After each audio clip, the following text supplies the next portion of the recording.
Across और through.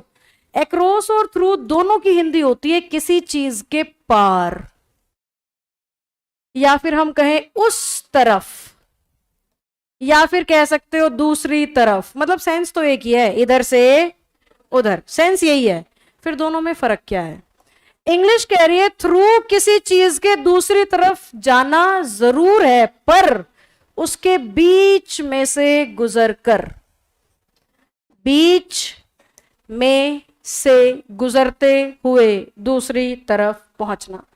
जब आप किसी चीज में दूसरी तरफ पहुंच जाते हो बिना बीच से गुजरे, तो उसे इंग्लिश क्या कहती है? अक्रॉस कहती है। अब लॉजिकली कैसे पहचाने मैम, सेंटेंस के अंदर डिफरेंस कैसे किया जाए? सपोज हमने समीर की बात कर ली, ये है मिस्टर समीर उबासी लेते हुए, ठीक है समीर, राजी हो गया। अभी राजी होने की बात तो बतानी थी। ये है तेरी दोस्ती मुस्कुराती हुई।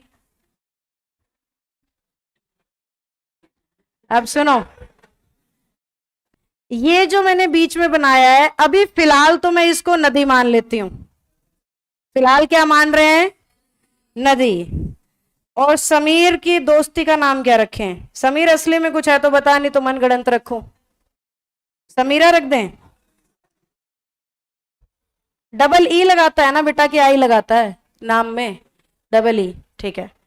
हम सोनिया लिख देते हैं, समीरा बड़ा है, ज्यादा अल्फाबेट लिखने पड़ेंगे।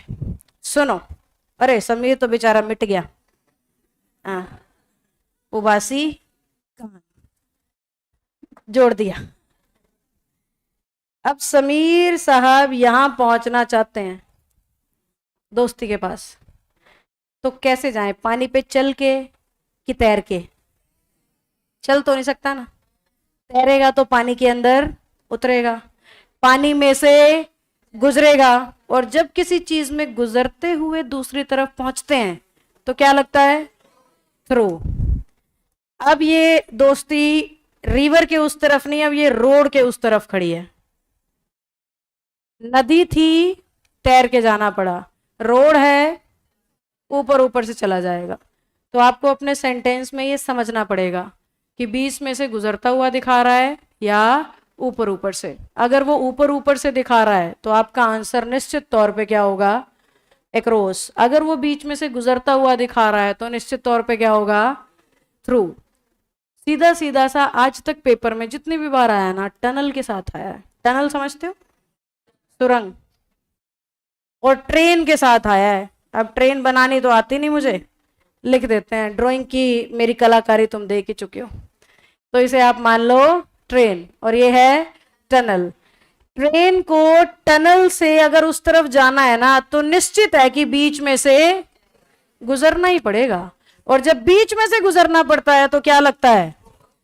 आज तक पेपर में सबसे ज्यादा ये एग्जाम्पल आया है, टनल और ट्रेन। अब टनल सीधा सीधा इशारा कर रही है बीच में से गुजरना पड़ेगा। या फिर बच्चों को मैं गांव और बाईपास के एग्जाम्पल से भी समझा पाती हूँ।